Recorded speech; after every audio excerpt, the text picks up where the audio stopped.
record. Good morning again and welcome to Healthy at Home. I'm going to share my screen so you can see that today we're talking about the pelvis. Oh, let me not have my email open. Let me make sure it's the PowerPoint that's open. Okay, can you guys see the PowerPoint here? Yes. Okay, so I'm going to view, present. Good morning to whoever just joined. Welcome to Healthy at Home. My name is Dr. Melanie Carminati. Today we're speaking about the pelvis. So we are going to start with just a quick disclaimer that this is an educational lecture. It's not skilled physical therapy and it cannot be used in exchange of. If you do need one-on-one care, you can send us an email, give us a call or a text at that number. So starting with the anatomy. Now we spoke last week about the hip and we did speak about the pelvis as well. So just to bring it back, we can appreciate here how the lumbar spine, that's our lower back, connects intimately with our pelvis. So the pelvis, good morning, Jeannie. So the pelvis, this structure, it connects with our lumbar spine, our hips. It creates the sacroiliac joint. So there's a lot of things going on here. And there are actually multiple bones that make up the pelvis itself. So although this looks like one solid half of a bone, there are actually multiple bones that have fused together to form this pelvic half, also known as the innominate. Now, the pelvic halves themselves, you can see that they meet right here. There's a pubic symphysis disc. Commonly when women are pregnant, because of the expansion and the laxity that occurs when you are carrying a child, sometimes inflammation can occur here. So if anyone has been pregnant who is watching this or has, been with someone when they've been pregnant, you know that that's a common complaint right here because the pelvis itself is actually starting to loosen up. The ligaments are lax, becoming more lax, and there's that slight separation. Now, what I'm going to show you next is just a side view of our pelvis. So this is one half. So they've taken those halves and they separated them. You can see how the coccyx or the tailbone is, and then that very bottom part of our lumbar spine. As always, there's tons of ligaments in our body that cover and help to stabilize, especially so in our sacrum or our coccyx. So there are so many ligaments that just help to stabilize and connect these bony segments together. Many times when people are having sacroiliac joint pain, it can incorporate some level of sacral sprain, strain, or inflammation as well. This is just a close-up. So I've spoken about our core and spoken about our pelvic floor. This is a close-up of a half of our pelvis, and you can see the pelvic floor muscles. Now, this is a female pelvis. We know because there are 3 orifices, the rectum, vaginal opening, and the urethra. So if it was a man, he would just not have the vaginal opening.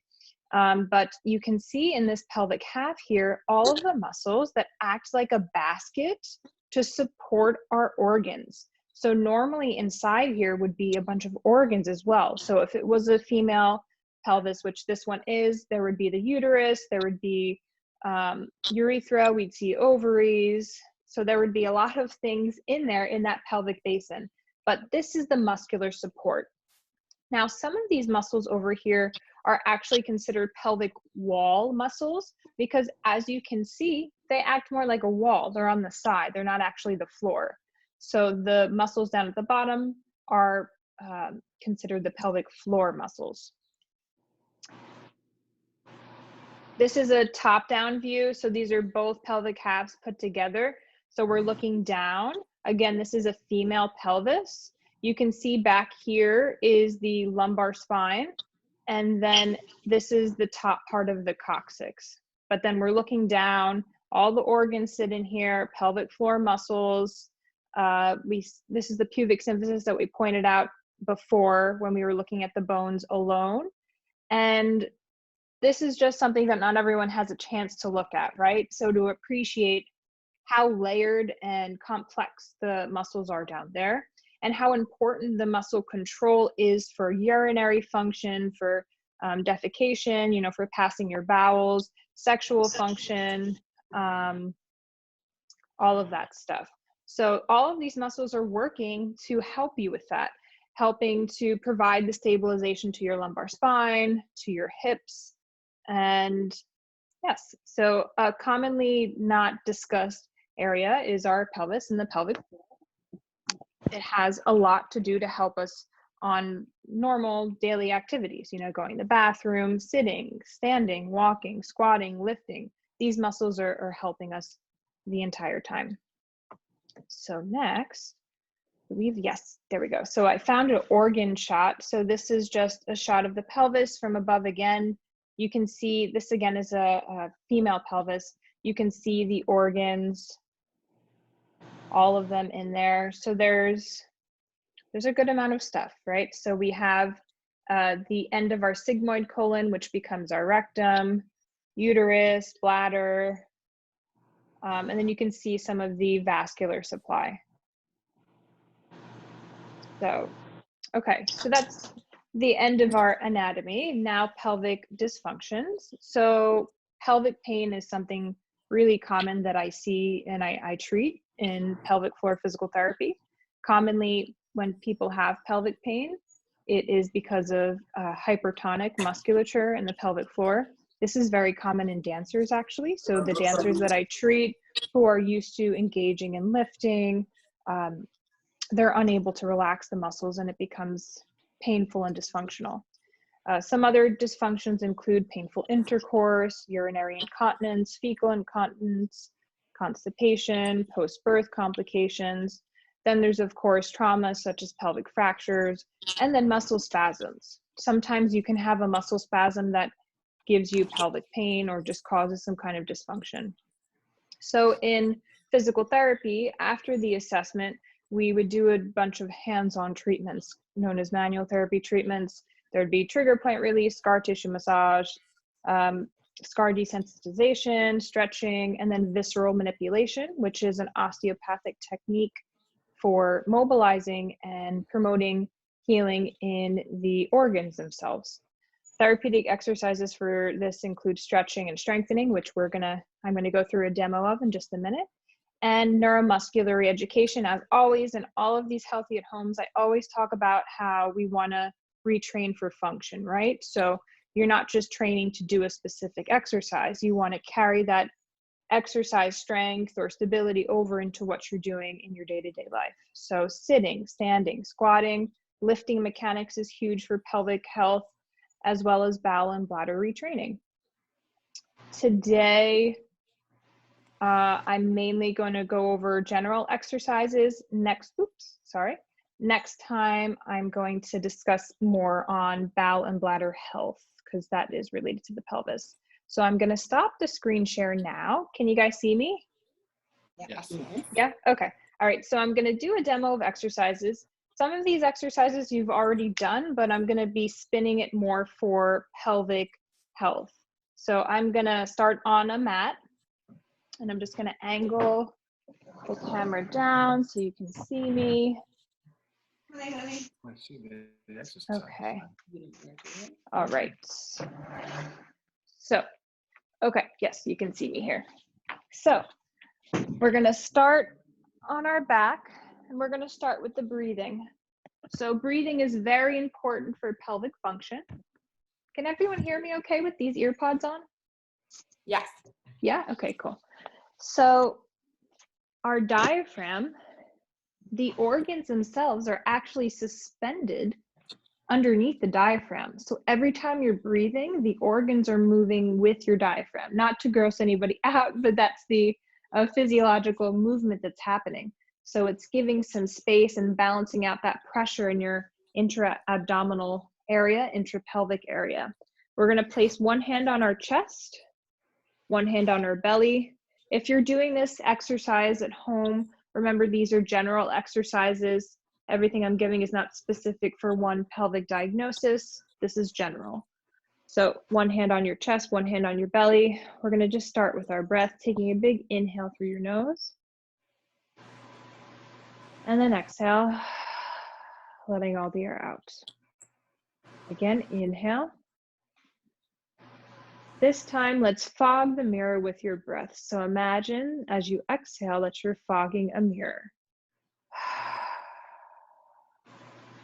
Again, inhale. And exhale. One more time, inhale. And exhale. Okay, so we're gonna put both hands now on our lower belly. Take an inhale, and this time as you exhale, make a S hissing noise like a snake. You'll inhale, feel the belly rise, filling up the air from the bottom up, and then exhale, letting all the air out. Now, if you don't have any pelvic floor dysfunction, feel free to follow along with my cues. As you inhale, prepare and feel that expansion. This time as you exhale, imagine that you're engaging first in the pelvic floor and then in the deep abdominals. So you'll inhale, exhale, feel like the pelvic floor muscles are lifting in and up, and you're getting that slight low belly engagement as well. Do that 2 more times. You may even feel the abdominal engagement a little bit stronger when you engage your pelvic floor.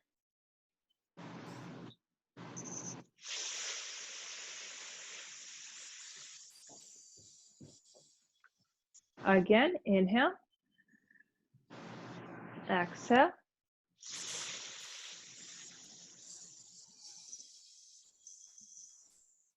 Okay, so next, what I'm going to have you do is just a few more rounds of breathing. You can use whatever exhale you felt was most efficient for you. I'm going to give you a few more specific cues for your pelvic floor musculature engagement. Now, this is retraining to do a proper Kegel. If you imagine that as you're engaging in the pelvic floor, the muscle activation and feeling is as if you're sucking air in and up. So through the pelvic floor vault, the air is coming in and up. Another image that works for some patients is imagine that you just got in an elevator, and that's when you're at the very bottom of that building. And then when you engage in the pelvic floor, it's like the elevator is going up to a higher floor. So take 4 more breaths at your own pace, engaging in the pelvic floor, feeling that Kegel contraction, and then engaging in the deep transverse abdominis muscle. Remember, that's one of our core muscles. And then relax and do that again. As you're doing this, try your best to keep the glute muscles relaxed. Commonly when we're doing Kegels, we will try to use our glutes to get more contraction, but you want to feel it in the muscles from the pubic bone to the coccyx, not outward. So it's just like a sling or a hammock from the pubic bone to the coccyx. Do that 1 more time. Inhale, exhale, engage in the pelvic floor and the deep transverse abdominis. Okay, so now we're going to relax the pelvic floor. You don't necessarily have to engage at any specific point. We're going to go through an exercise known as pelvic clocks. So pelvic clocks, if there's a clock right on your pelvis and it's facing up to the ceiling, I want you to imagine that your belly button is a 12, the left pelvic bone is the 3 on the clock, pubic bone is the 6, and then the right pelvic bone is the 9. So we're going to start first by rocking the pelvis towards the 12. So if there was a marble right in below your belly button and you scooped the pelvis towards the 12, the marble would roll up towards the belly button. Then slightly let the left hip drop down and imagine that the marble rolls over towards the left hip. Then rock the pelvis away from your face, that's down towards the 6. The marble will roll towards the pubic bone. Then let the right hip drop over towards the right, or pelvis over towards the right, and the marble rolls towards the right. Continue that. We're going to go to the 12, over towards the 3, down away towards your feet, towards the 6, then over towards the 9. Do that 2 more times. Again, up towards the 12, over towards the 3, down towards the 6, over towards the 9. Last time, up towards the 12, over towards the 3, down towards the 6, over towards the 9, and then relax. Take a break. And so you can feel as you're going through the pelvic clock, when you're circling with the pelvis around, you might feel one spot is a little tighter than the other. There's anatomical reason for that, and it likely has to do with how you stand and how you use the hip, pelvic, lumbar muscles. We're going to reverse the clock now. You're going to start by going counterclockwise, going up towards the 12 first, over towards the 9, which is your right pelvic half dropping down, down towards your feet, that's down towards the pubic bone, towards the 6. Let the left pelvic half drop to the left, that's over towards the 3, and then back up to the 12. Again, over towards the 9, down towards the 6, over towards the 3, up towards the 12, one more time, over towards the 9, down towards the 12, down towards the 6, over towards the 3, and back up towards the 12, and then rest. Okay, so those are some basic pelvic floor retraining exercises for coordination and strengthening. Now we're going to finish with the pelvic floor opening stretch. So if you just had a hip replacement or you have any hip issues, you want to wait this one out. I can guide you through a few modifications, but the happy baby stretch, we're going to start with a modified version where instead of grabbing your feet, you're going to grab underneath your knees, and your elbows can actually be down on the ground here. So you're going to have the knees bent, feet are relaxed, and I just want you to hold this position with the knees open, really letting the pelvic floor musculature open. So that's from the pubic bone all the way down towards the rectal coccyx area. You want to feel those muscles open up. Okay, and then you can just bring the knees together and then open them up again. Sometimes going straight for the happy baby, if you have tight pelvic floor muscles, is too intense. So I like to start with this modification first. Okay, so next we're going to try to go for grabbing on the ankles. So if you take your hands and you put them down through the center and you wrap around to grab the heels or the ankles, I like to do this one first.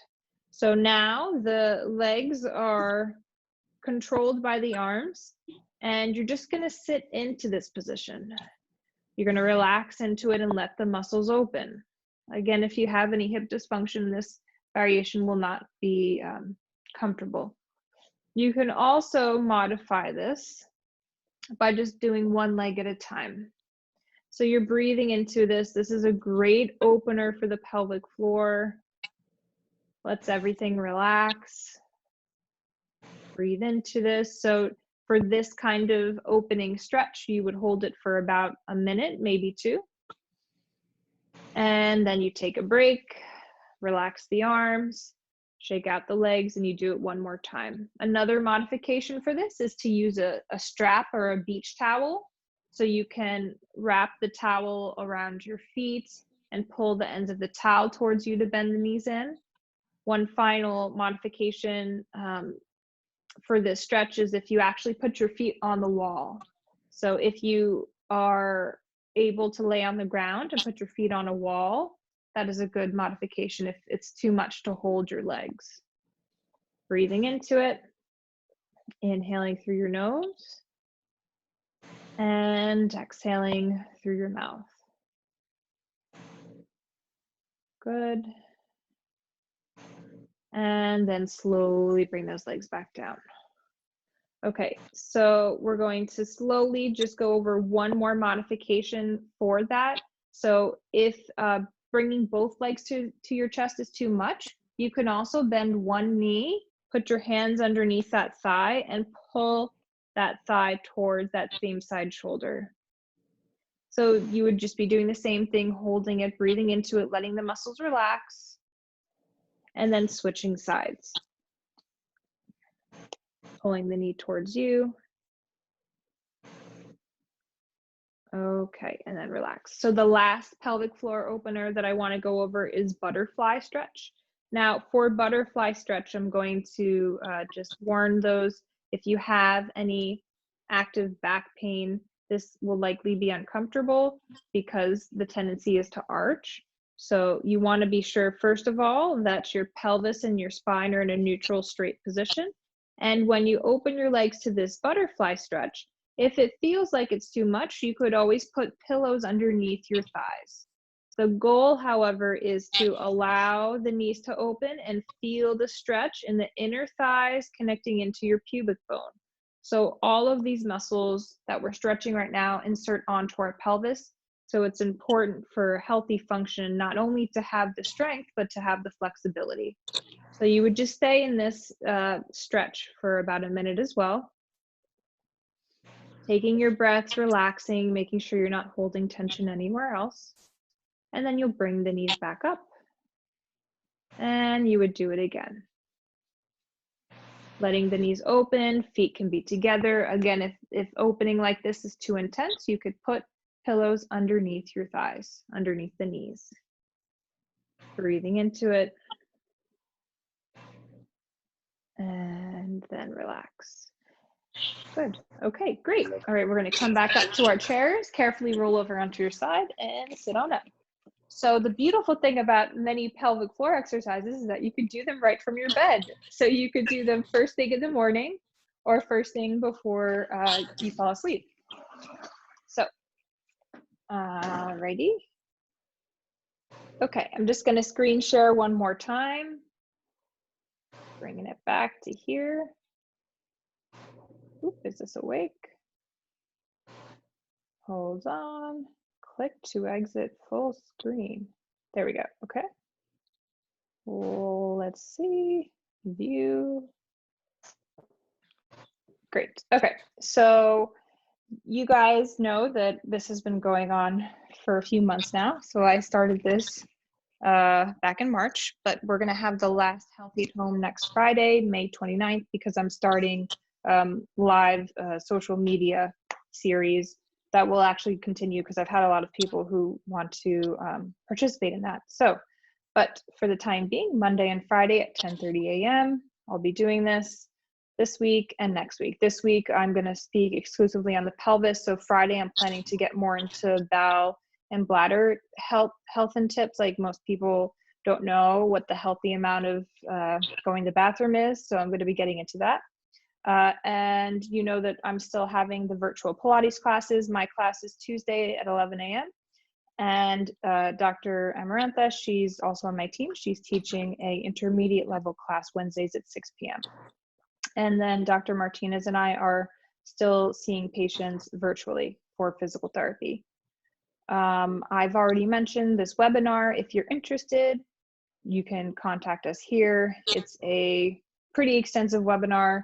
I go through a lot of research and everything in regards to disc herniations and scoliosis. Then this is the series that I'm very excited about, the Be Well Instagram Live series. These are some of the guests we're going to speak about. Pilates, safe return to dance after quarantine, pelvic pain. Dr. Shrikande, she's actually a pelvic rehabilitation physician from Manhattan who I see a lot of her patients. And Dr. Ben Taylor, he's going to be on the 10th, but Catherine Fugelsang is an acupuncturist. We're going to speak about mindfulness. Tracy Matthews is another Pilates instructor. We're going to get into fascia, which is a very interesting connective tissue. And then June 17th, Kit Behan is also a Pilates instructor.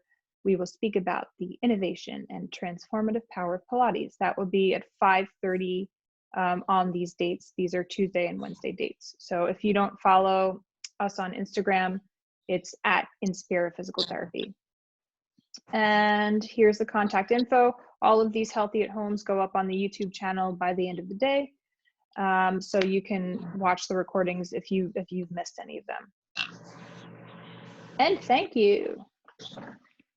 So I'll stop the share. Thank you. Any questions? The pelvis, there's as always,